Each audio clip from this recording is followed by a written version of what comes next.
Good morning, everyone. Come on in and join us. I'm so sorry that I'm late this morning, but for those of you joining the replay, you don't even know that I'm late. So thanks so much for joining us, and feel free to comment below and all that kind of good stuff.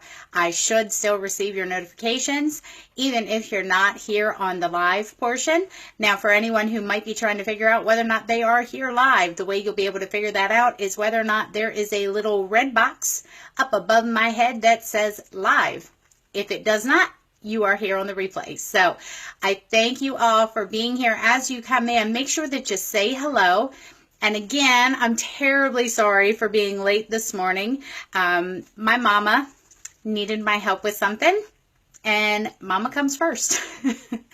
So, needless to say, I was helping her with some things. Her and my dad have actually put an offer in on a home very close by to my house, as in they will be 3 doors away from us.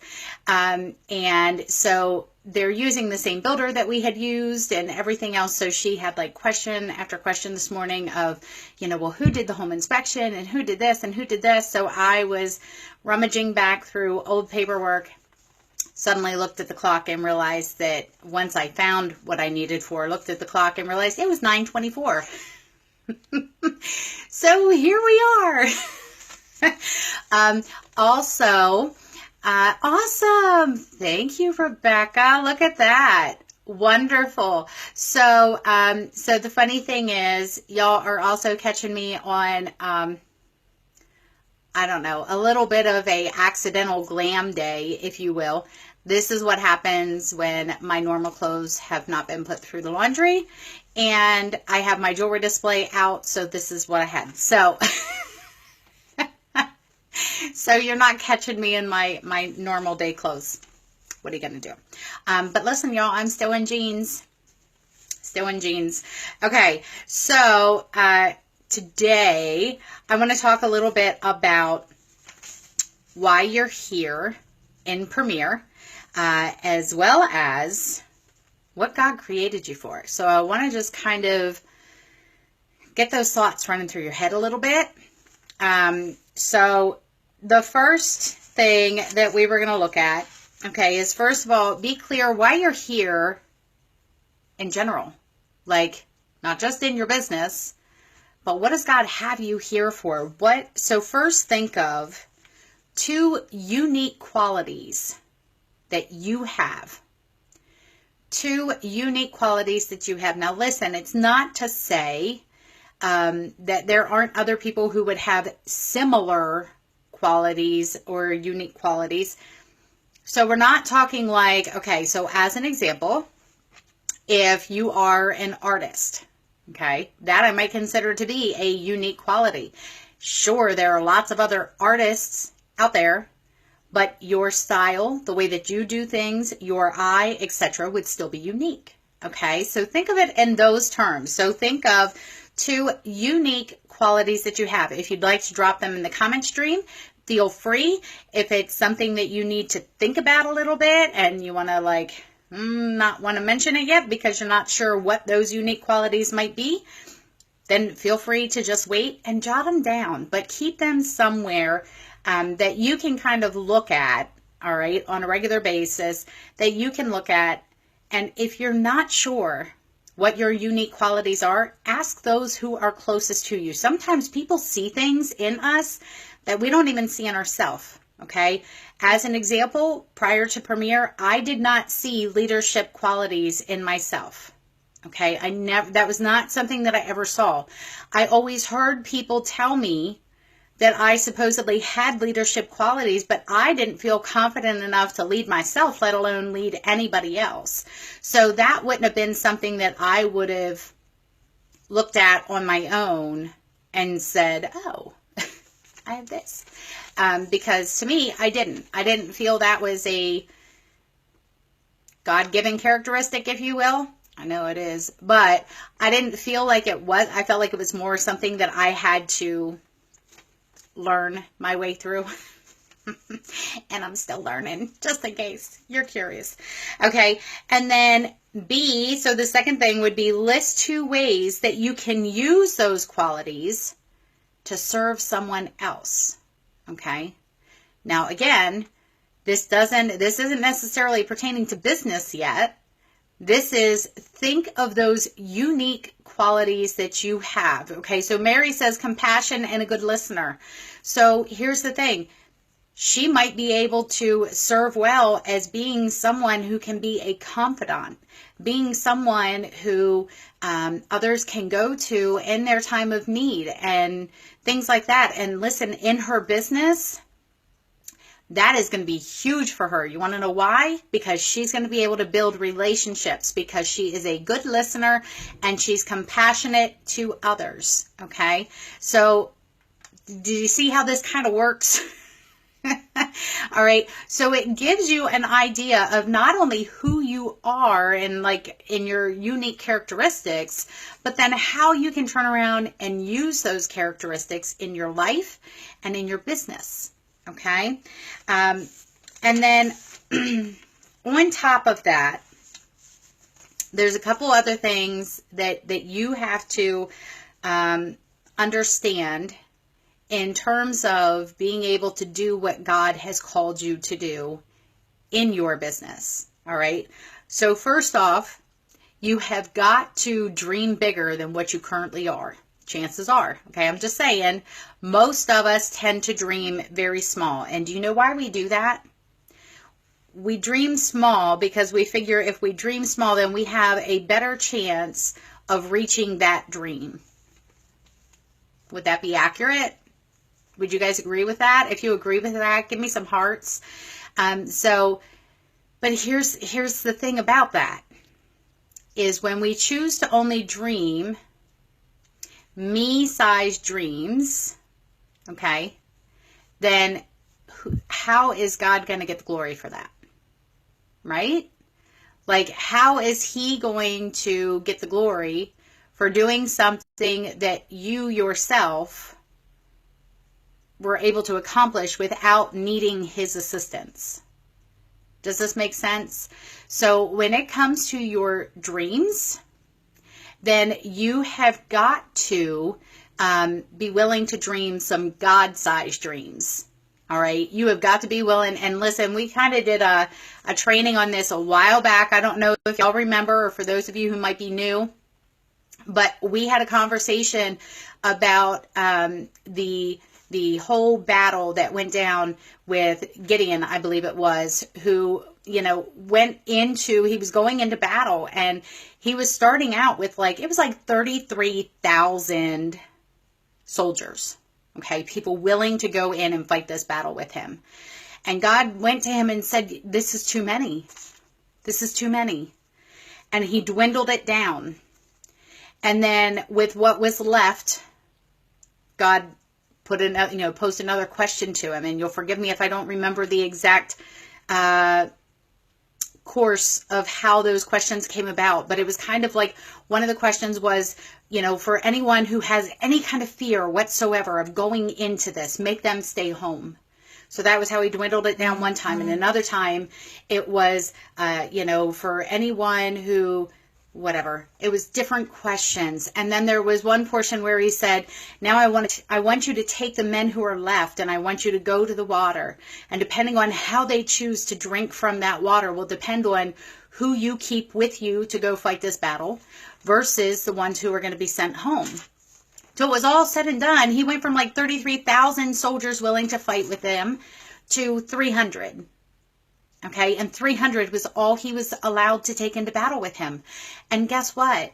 That's because if he would have done it with 33,000 men, they would have said that he was victorious because of the 33,000 men and because he led them into battle.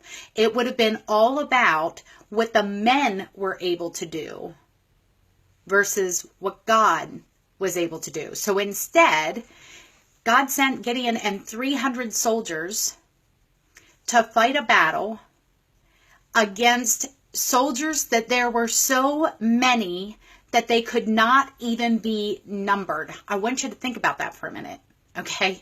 They could not even be numbered because there were so many. And guess what? Those 300 men, along with Gideon, through his leadership, were able to defeat that army. So I want you to think about that for a minute. Is there anyone who would be able to look at that and say, wow, Gideon and his guys did a great job? Or would they instead be looking at that going, that is a total God thing, because there's no way that they could have pulled that off if it wasn't for God being involved. There is no way they could have pulled that off if God's hand wouldn't have been over that battle. Okay? So, therefore, God was able to receive 100% of the glory. When you are dreaming me-sized dreams or you-sized dreams, God doesn't necessarily need to get the glory for that.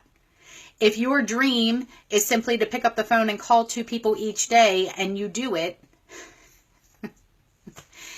okay.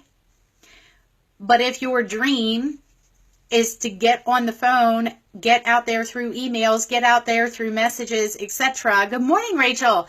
And be able to do something that you never thought that you would be able to do. Okay, so here's the thing. I want you to think of one thing that you have just been wanting to do, but in your mind's eye, you say it's too big of a dream. Whatever that dream is, I want you to put it in the comment stream right now, okay? And here's a little hint for you. If you don't have one, it's because you have not allowed yourself to dream God-sized dreams. And one of the things that I've been learning over the years is that by me not living and dreaming God-sized dreams, that is like a slap in the face to my Heavenly Father, because it's basically me saying, no, I got it. No, I'm good. My skills can take care of this. So I've got this. You can go spend your time somewhere else with someone else who needs it. All right. Do I want to be saying that to him? Or do I want to be saying, Lord, I have this goal, I have this dream, and I am absolutely going to need you to help me pull this off, because there is no way that I can accomplish this without you involved. And when this happens, Lord, I am going to, and even before it happens, I am going to praise you, because I know that you are going to assist me through this. And listen, even if you go for that goal, you go for that dream, and you do not reach it, guess what? You're still going to be that much closer than what you would have been had you been doing it the other way. Okay? You would be that much closer, and God may still be prepping you. Okay? He may still be building you into the person he needs you to get to, so he can get you into your dream, into your goal. Because here's the thing. God is not a genie. Okay? He's not there just to, be at the beck and call of your every whim. All right? But if you think for 1 second that God does not want you to succeed for his glory, then you'd be wrong. Okay? God does want to see you succeed. He does want to see you prosper. He does want to see you do these things, but not for you. He doesn't want you to have it for you to have the glory. He wants you to have it so that he can get the glory. And he can't get the glory unless you're dreaming some God-sized dreams. Okay? So you got to have that. You have got to have that. All right? And then one of the other things that I want to share with you is that you have to believe in yourself because of the strength that you can receive from your Heavenly Father. You have got to believe in yourself that any dream that God has placed on your heart, he has already given you the skills necessary to be there. He has already given you the skills necessary to get to where you need to go. He's already given you the tools necessary to get to where you need to go. But you have got to take advantage of those opportunities, and you have got to have faith that if God is putting you in front of those opportunities and giving you things that you can do to work toward that goal, He's going to be with you every step of the way. He's not going to be like, oh, well, so hey, so here's this dream that I'm going to place on your heart, and I'm going to provide all the tools, and then see ya. Okay, that's not, it's not how God works.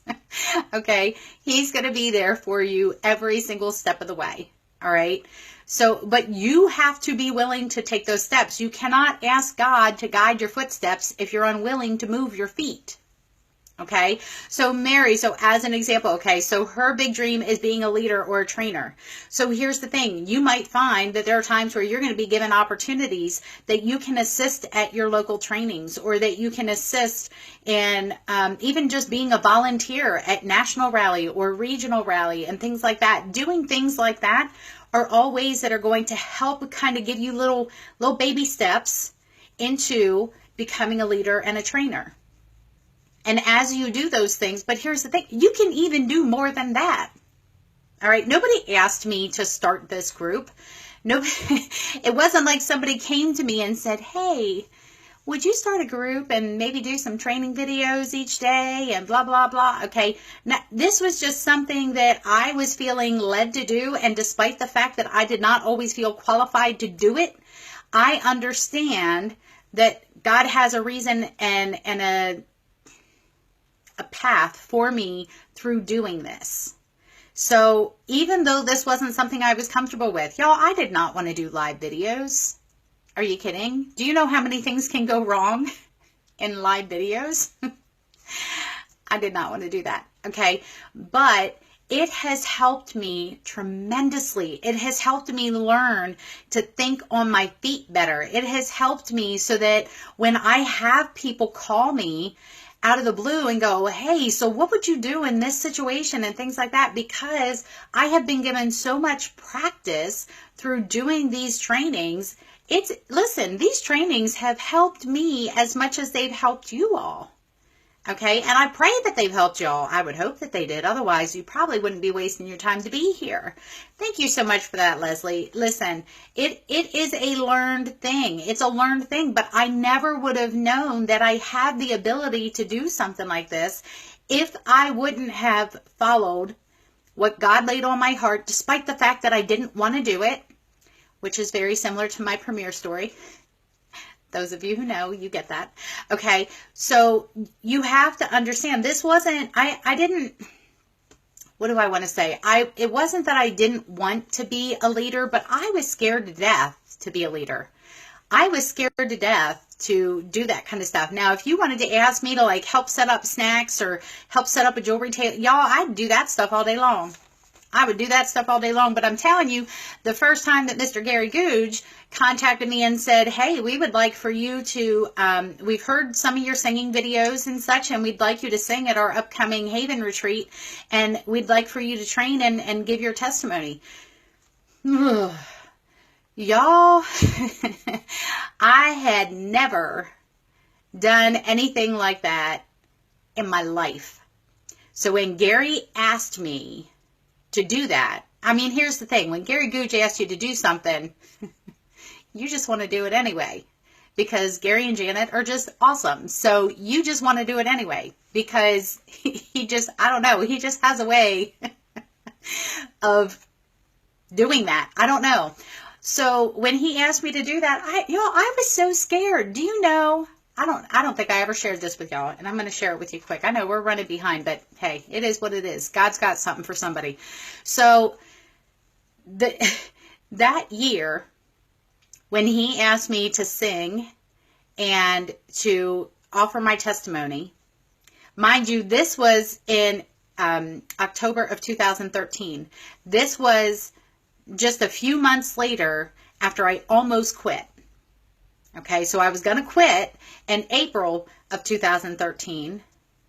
And after a lot of prayer and everything else, I decided to renew. So I renewed that April, because my renewal date was actually in May.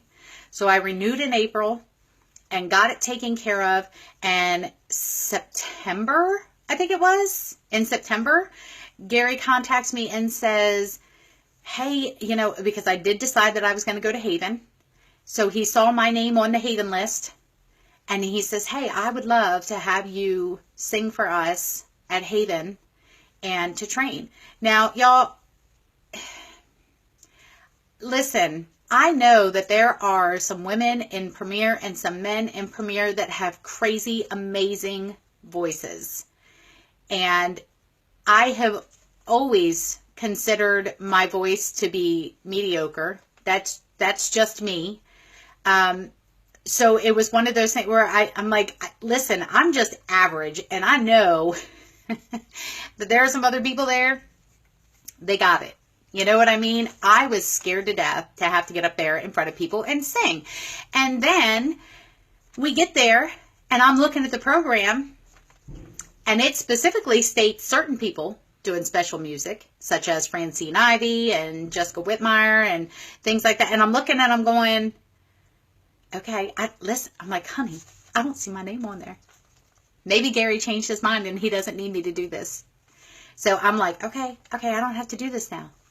So I kind of relaxed a little bit until about 15 minutes later, Gary walks by me and he says, hey, you're on in 5, so go make sure they have your music because as soon as we come back from break, in the next 5 minutes, you're going to be on. Y'all, I'm telling you what. But here's the funny thing. Singing is something that I had always dreamed of doing. Did I ever think that I would be doing it within my jewelry business? No, I didn't. Okay, I never thought that that would be something that I would be able to do alongside of my premiere. And I certainly never thought that I would be asked to sing. I knew I could always get out of the whole national rally thing because you have to do like an audition tape and all this different stuff. So I'm like, well, if I just never send anything in, I ain't ever got to worry about having to do that. So whatever, right? So needless to say, I did that. And I'm telling you, the entire time that I was up there on stage singing, first off, I knew I was going to be messed over one way or the other because the song that I was doing was I Need You Now from Plum. If anybody knows that song, give some hearts because I'm telling you, it is an amazing song. And it spoke so clearly to where I was just several months before. Okay. And knowing that I was going to do that song, giving the testimony of when I almost quit. Y'all, I'm like, I'm going to be messed up either way because if I sing first, I'm going to be bawling by the time I get to my testimony. If I do my testimony first, I'm going to be bawling by the time I get to where I'm supposed to be singing. So I'm like, whatever. So Gary tells me to sing first. Okay. Gary told me to sing first. I'll sing first. So I did my song, and the entire time that I was doing that song, y'all, I literally felt like my knees were going to cave on me. I felt like I was shaking so bad. I felt like everybody has to be seeing this because I literally thought that I was going to drop the microphone right from out of my hands.